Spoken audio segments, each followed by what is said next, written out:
नमस्कार विद्यार्थी मित्रांनो, मी बागवान मॅडम.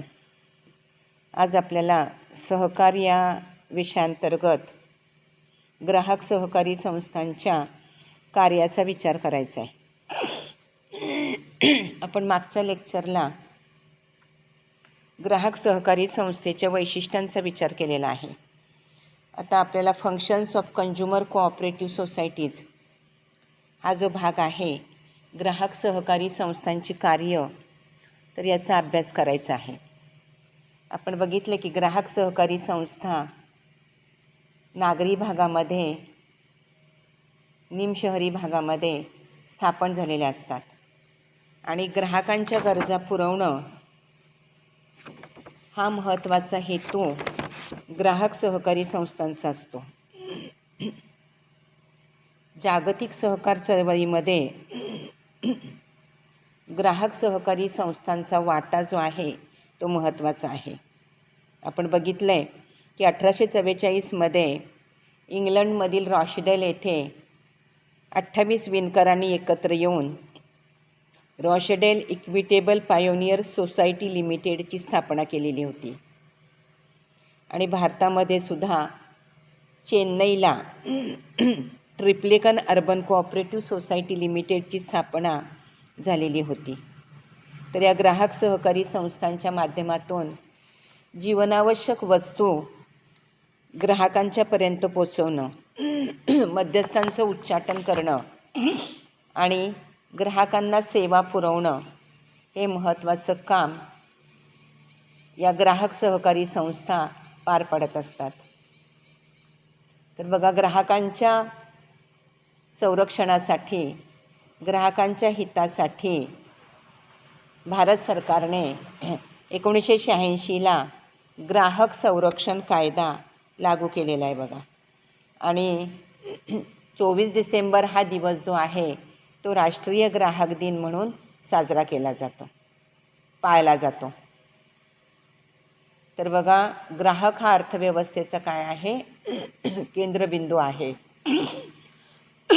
ग्राहक हा बाजारपेठेचा राजा आहे आणि त्याचं शोषण मोठ्या प्रमाणामध्ये होतं आहे. आणि हे जे एक्सप्लॉयटेशन आहे, शोषण जे आहे, ते शोषण थांबवण्यासाठी ग्राहक सहकारी संस्थांची स्थापना झालेली आहे बघा. तर याचा अर्थ आपण बघितला आहे. आता आपल्याला त्याच्या कार्यांचा विचार करायचा आहे की ग्राहक सहकारी संस्था कोणकोणती कामं पार पाडत असतात. तर यामध्ये पहिलं महत्त्वाचं काम आहे ते म्हणजे ग्राहकांचं हित जोपासणं. ग्राहकांना त्यांच्या जीवनावश्यक वस्तू ज्या आहेत त्या जीवनावश्यक वस्तू कमी किमतीमध्ये योग्य त्या वेळेला उपलब्ध करून देणं. स्वच्छ निर्भेळ असा माल जो आहे तो माल या ग्राहकांना उपलब्ध करून देणं हे महत्त्वाचं काम कुणाचं आहे, ग्राहक सहकारी संस्थांचं आहे. आपल्याकडे अकलूजला शंकर बाजार आहे बघा. आणि शंकर बाजारकडून एकाच छताखाली विविध जीवनावश्यक वस्तू ग्राहकांना पुरवल्या जातात. एकाच ठिकाणी आपण किराणा माल घेऊ शकतो किंवा एकाच ठिकाणी आपण सौंदर्य प्रसाधनांची खरेदी करू शकतो. शूज, चप्पल्स किंवा कॉस्मेटिक्स किंवा इतर जे काही आहे, इतर ज्या काही वस्तू आहेत, भांडी वगैरे, हे सगळं आपण एकाच छताखाली आपल्याला उपलब्ध होऊ शकतो. आपण एकदा शंकर बाजारमध्ये प्रवेश केला की आपल्याला आवश्यक असणाऱ्या सगळ्या वस्तू घेऊनच आपण काय करतो, बाहेर पडतो. तर हे महत्त्वाचं उद्दिष्ट आहे ग्राहक सहकारी संस्थांचं की ग्राहकांचं हित काय करायचं, जोपासायचं. ग्राहकांचं हित जोपासणं हे महत्त्वाचं काम या ठिकाणी ग्राहक सहकारी संस्थांच्याकडून जोपासलं जातं. त्यानंतर दुसरं महत्त्वाचं कार्य जे आहे ते म्हणजे जीवनावश्यक वस्तूंचं उत्पादन करणं. ग्राहक सहकारी संस्था फक्त विक्रीचंच काम करत नाहीत, तर ते वस्तूंच्या किमतींवरती नियंत्रण ठेवतात आणि जीवनावश्यक वस्तूंचं उत्पादन करण्यासाठी सुद्धा सुरुवात करतात. तर बघा, वस्तूंचं उत्पादन कमीत कमी किमतीमध्ये कशा प्रकारे करता येईल हा विचार या ठिकाणी या ग्राहक सहकारी संस्था करत असतात.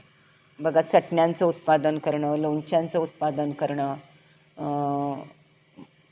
आवळ्याचा मोरांबा वगैरे, मोरावळा तो बनवणं, किंवा काही चिक्की बनवणं, पापड बनवणं, हे सगळं जे काही काम आहे ते ग्राहक सहकारी संस्थांच्याकडून केलं जात असतं. मसाल्यांचं उत्पादन करणं, किंवा विविध प्रकारचे पापड किंवा काही चिवडे वगैरे बनवणं म्हणजे खाद्यपदार्थ, बटाटा चिप्स वगैरे असे खाद्यपदार्थ आणि इतर जे काही जीवनावश्यक वस्तू आहेत ते जीवनावश्यक वस्तू, साबण बनवणं, मेणबत्त्या बनवणं, हे काम जे आहे ते या ग्राहक सहकारी संस्थांच्याकडून पार पाडलं जात असतं. तर बघा, अशा पद्धतीने मी सांगितलं परवाच तुम्हाला की पुण्यालासुद्धा SP कॉलेजच्या तिथे ग्राहक सहकारी संस्था आहे आणि या ग्राहक सहकारी संस्थांच्याकडून विविध वस्तू ग्राहकांच्यापर्यंत काय केल्या जातात, पोचवल्या जातात. त्यानंतर अनिष्ट व्यापारी प्रथांचं उच्चाटन करणं. बाजारामध्ये जी फसवणूक केली जाते ती फसवणूक, त्यामध्ये मालामध्ये काळाबाजार असेल, कृत्रिम टंचाई असेल, खोटी वजनमापं असतील, दिशाभूल करणाऱ्या जाहिराती असतील, तर या सगळ्या जे काही अनिष्ट प्रथा आहेत त्या अनिष्ट प्रथांचं उच्चाटन ग्राहक सहकारी संस्था करत असतात. बघा, बाजारामध्ये आपण अनफेअर ट्रेड प्रॅक्टिसेस ज्याला म्हणतो त्या अनफेअर ट्रेड प्रॅक्टिसेस मोठ्या प्रमाणामध्ये कार्यरत असलेल्या आपल्याला दिसून येतात. अन्न भेसळ केली जाते, मसाल्यामध्ये लाकडाचा भुसा घातला जातो, चहा पावडर वापरलेली चहा पावडर सुकवली जाते, वाळवली जाते आणि तीच चहा पावडरमध्ये, चांगल्या चहा पावडरमध्ये मिक्स केली जाते. तर अशा पद्धतीने मिऱ्यांमध्ये पपईच्या बिया मिक्स केल्या जातात. तर अशा प्रकारचं अन्न भेसळ या अन्नपदार्थांमध्ये केलं जातं. हळद जी आहे ते हळदीमध्ये मेटॅनिल येलोसारखा रंग जो आहे जो कॅन्सरला प्रोत्साहन देतो. तर अशा पद्धतीचं अन्न भेसळ किंवा ज्याला ॲडल्ट्रेशन म्हणायचं तर हे ॲडल्ट्रेशन केलं जातं. तर बघा, अशा पद्धतीने हा काळाबाजार जो आहे, कृत्रिम टंचाई जी आहे, वजनमापं नीट, खोटी वजनमापं वापरली जातात, माप नीट दिलं जात नाही, किंवा दिशाभूल करणाऱ्या, मिसगाईड करणाऱ्या जाहिराती, ॲडव्हर्टाइजमेंटचा या ठिकाणी वापर केला जातो. तर या सगळ्या गोष्टींचं उच्चाटन या ग्राहक सहकारी संस्था करत असतात आणि शुद्ध आणि निर्भेळ अशा वस्तू ग्राहकांच्यापर्यंत पोचवल्या जातात. तर या अनिष्ट व्यापारी प्रथांचं उच्चाटन करणं, त्यानंतर निर्भेळ आणि दर्जेदार मालाचा पुरवठा करणं. बघा, ग्राहक सहकारी संस्थांचा हेतू काय असतो? नफा मिळवणं हा हेतू नसतो, तर सेवा देणं हा हेतू असतो. तर हे सेवा देण्याचं काम ग्राहक सहकारी संस्था करत असतात. तर यामध्ये उच्च गुणवत्ता असणाऱ्या वस्तू, उच्च दर्जाच्या, उच्च क्वालिटीच्या वस्तू प्रत्यक्षात ग्राहकांपर्यंत पोचवल्या जातात. आणि भेसळीला काय आहे? पायबंद बसतो. शुद्ध खाद्यतेल वगैरे, घाण्यावरचं खाद्यतेल वगैरे, करडीचं खाद्यतेल ग्राहकांना पुरवलं जातं. किंवा शुद्ध किराणा माल, चांगला किराणा माल, स्वच्छ असा किंवा स्वच्छ धान्य, अशा पद्धतीच्या दर्जेदार वस्तू ज्या आहेत त्या दर्जेदार वस्तूंचा पुरवठा ग्राहकांना केला जातो. आणि या ज्या वस्तू आहेत त्या वस्तू योग्य दरामध्ये दिल्या जातात. इथे ग्राहकांची फसवणूक केली जात नाही. आणि उचित व्यापारी प्रथा ज्या आहेत त्या उचित व्यापारी प्रथांचं काय केलं जातं? उचित व्यापारी प्रथांचं या ठिकाणी जोपासना केली जाते. बघा, तर उचित व्यापारी प्रथा म्हणजे काय? शुद्ध आणि निर्भेळ वस्तू त्यांना पुरवायच्या, मागणीनुसार मालाचा पुरवठा करायचा, योग्य किंमत आकारायची आणि कृत्रिम टंचाई आणि काळाबाजार रोखायचा. तर अशा पद्धतीने उचित व्यापारी प्रथांचा इथे काय केला जातो? अवलंब केला जातो. फेअर ट्रेड प्रॅक्टिसेस असं त्याला म्हटलं जातं. तर या फेअर ट्रेड प्रॅक्टिसेसचा काय केला जातो, अवलंब केला जातो. शुद्ध आणि निर्भय दर्जेदार वस्तू ग्राहकांना पुरवल्या जातात आणि सगळ्यात महत्त्वाचं म्हणजे रिझनेबल किंमत या ठिकाणी आकारणं हे महत्त्वाचं असतं. तर या उचित व्यापारी प्रथा महत्त्वाच्या असतात. फेअर ट्रेड प्रॅक्टिसेस ज्याला म्हटलं जातं. त्यानंतर मध्यस्थांचं काय केलं जातं, उच्चाटन केलं जातं. बघा बाजारामध्ये मध्यस्थांचा सुळसुळाट झालेला असतो. हे मिडलमन जे आहेत ते मोठ्या प्रमाणामध्ये ग्राहकांची काय करतात, फसवणूक करतात.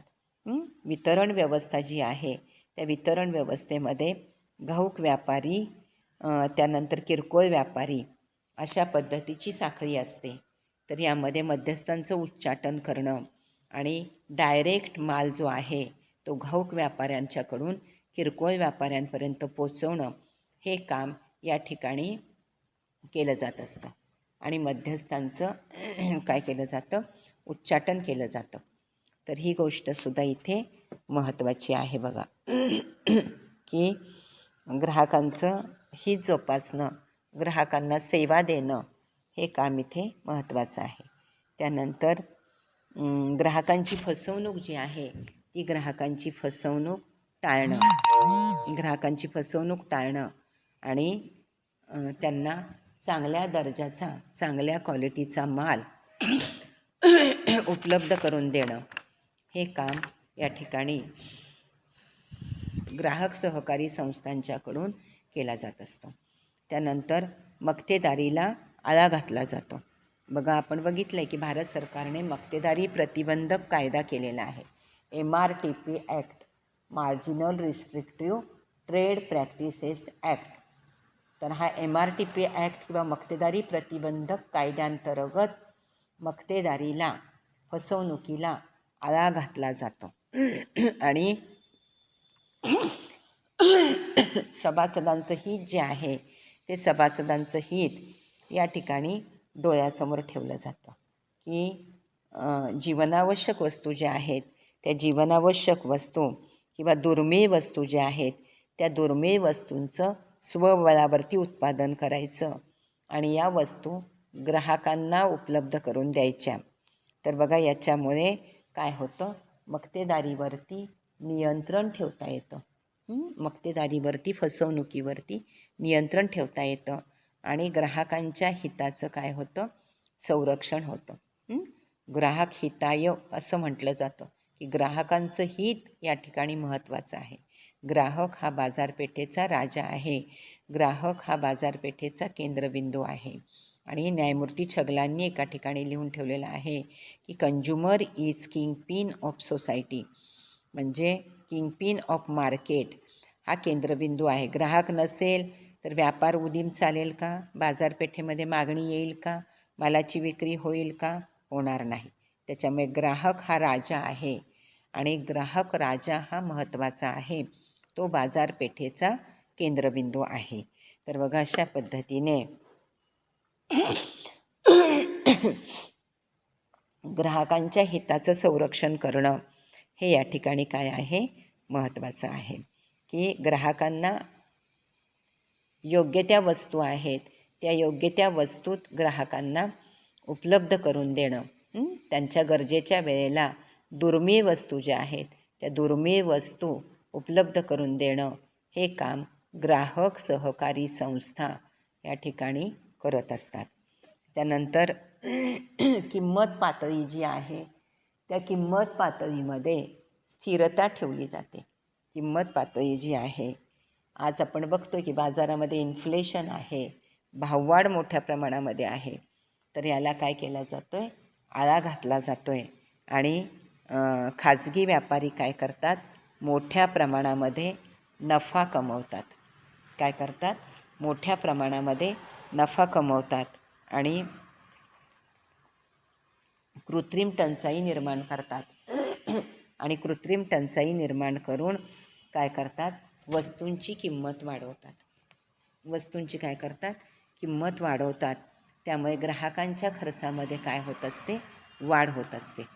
तर यामध्ये ग्राहक सहकारी संस्था ज्या आहेत त्या संस्था वस्तूंचं योग्य प्रकारचं वितरण करतात आणि किंमत पातळी स्थिर ठेवण्याचा काय करतात, प्रयत्न करतात. तर हे सगळ्यात महत्त्वाचं आहे की किंमत पातळी स्थिर ठेवणं. त्यानंतर सभासदांना शिक्षण देणं, एज्युकेशन देणं किंवा त्यांना जाणीव करून देणं की ग्राहक हा घटक किती महत्त्वाचा आहे किंवा सभासद हा घटक किती महत्त्वाचा आहे. त्यांना काटकसरीचं शिक्षण देणं, त्यांना बचतीचं शिक्षण देणं आणि त्यांना लोकशाही मूल्यांचं शिक्षण देणं. बघा, त्यांना सहकाराचं महत्त्व पटवून देणं आणि आर्थिक दृष्टिकोनातून दुर्बल असणारे जे घटक आहेत त्या दुर्बल घटकांना संरक्षण देणं. दारिद्र्यरेषेखालची लोकं जे आहेत, बिलो पॉवर्टी लाईन ज्याला म्हटलं जातं, तर या लोकांना काय करायचं आहे, संरक्षण द्यायचं आहे.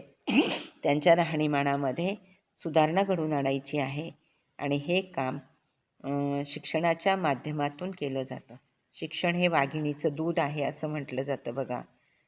हे दूध जो पितो तो गुरगुरल्याशिवाय राहणार नाही असं डॉक्टर बाबासाहेब आंबेडकरांनी म्हटलं आहे बघा.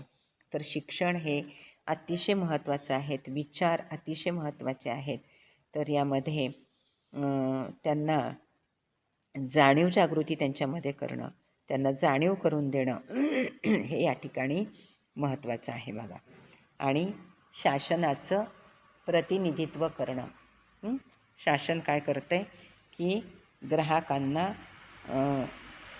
ग्राहकांच्यामध्ये जनजागृती करते आणि यामध्ये सार्वजनिक क्षेत्र असू दे, सहकारी क्षेत्र असू दे, तर या सगळ्यांचं प्रतिनिधित्व जे आहे, रिप्रेझेंटेटिव्ह म्हणून सरकार काय करत असतं, काम करत असतं.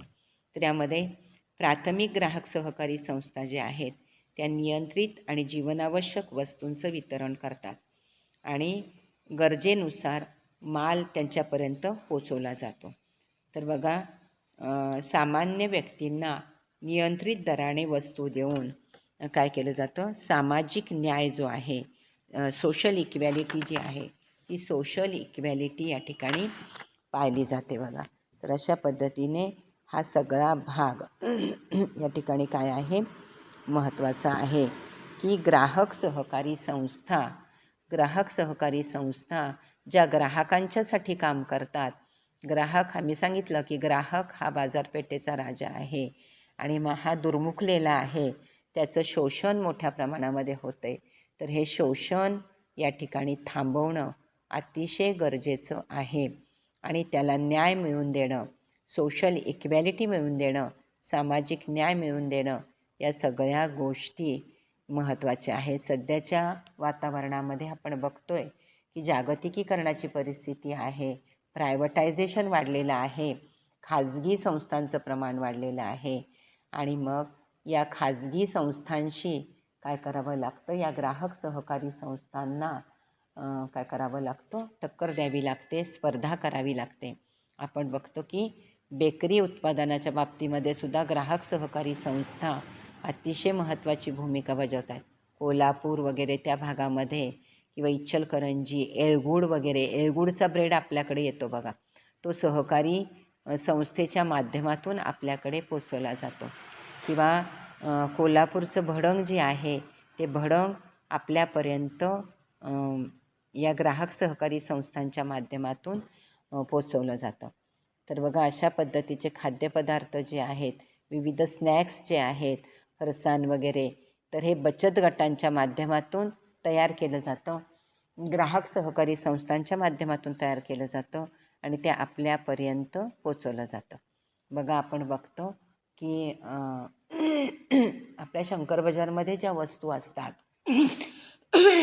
त्या वस्तू बचत गटांनी किंवा महिला बचत गट जे आहेत त्या महिला बचत गटांनी तयार केलेल्या असतात बघा. पापड असतील, लोणची असतील, चटण्या असतील, शेवया असतील, तर या सगळ्या वस्तूंचं उत्पादन किंवा काही खाद्यपदार्थ इतरही असतील, चिक्की असेल, आवळ्याचे पदार्थ असतील, तिळाचे पदार्थ असतील, जाम जेली असेल, तर हे सगळे पदार्थ तयार केले जातात हवाबंद डब्यांमध्ये पॅक केले जातात आणि ते पदार्थ ग्राहकांच्यापर्यंत शंकर बाजारच्या माध्यमातून पोचवले जातात.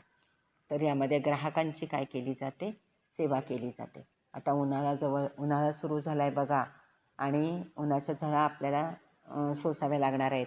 तर याच्यासाठी थंड पेय जे आहे, शीतपेय जे आहेत, कोल्ड्रिंक्स ज्याला म्हटलं जातं, तर हे कोल्ड्रिंक्स किंवा सरबतांचं उत्पादनसुद्धा ग्राहक सहकारी संस्थांच्याकडून केलं जातं.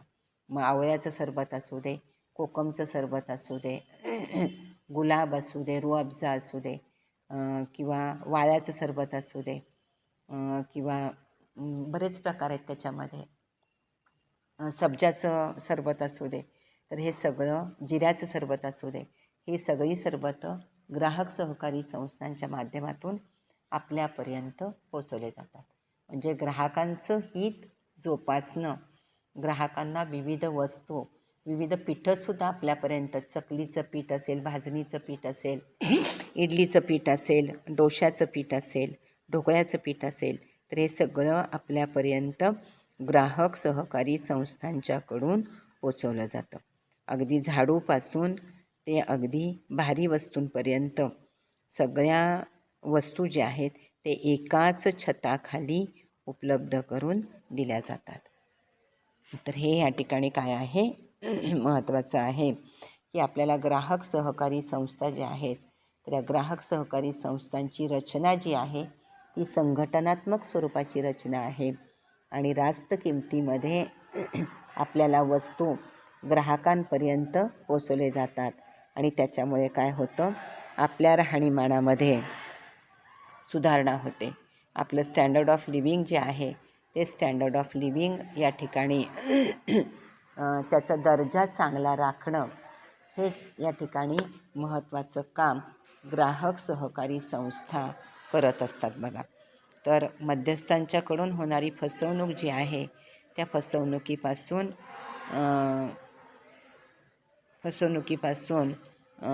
ग्राहकांना परावृत्त करणं किंवा त्यांची फसवणूक होऊ नये याची काळजी घेणं, या सगळ्या गोष्टी इथे काय आहेत, महत्त्वाच्या आहेत बघा.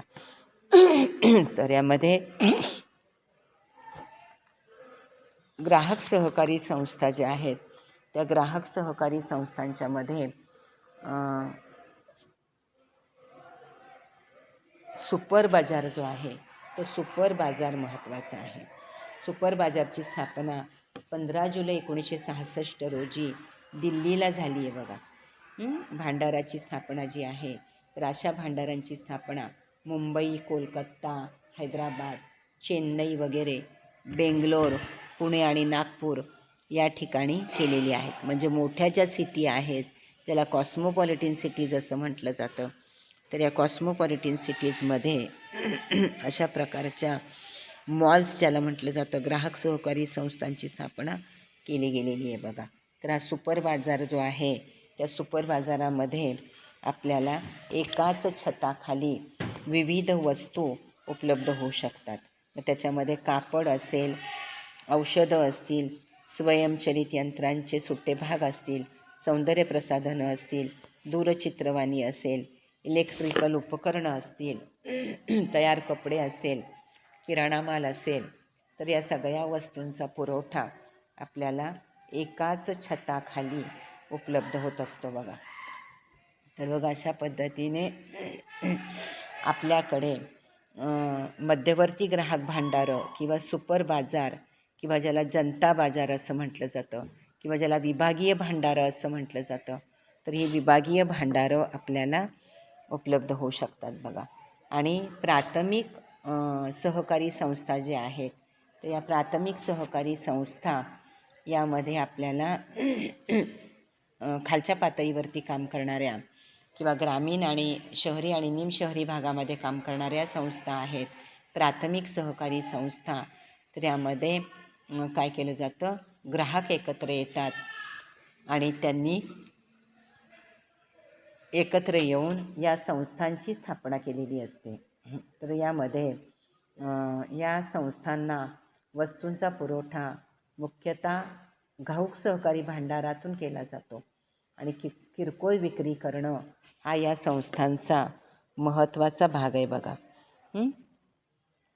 किरकोळ विक्री करणं किरकोळ वस्तूंची विक्री करणं आणि ग्राहकांना स्वच्छ आणि निर्भेळ अशा वस्तू ज्या आहेत त्या स्वच्छ आणि निर्भेळ वस्तू ग्राहकांच्यापर्यंत त्यांना घरपोच करणं, अशा पद्धतीच्या सुविधा या ठिकाणी उपलब्ध केले जातात.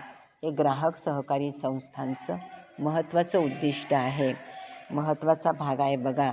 आणि आपल्याकडे विद्यार्थी ग्राहक सहकारी भांडारंसुद्धा चालवली जातात. तुम्ही समावीला जर कधी गेला असाल तर समावीला अशा पद्धतीचं ग्राहक सहकारी भांडार चालवलं जातं.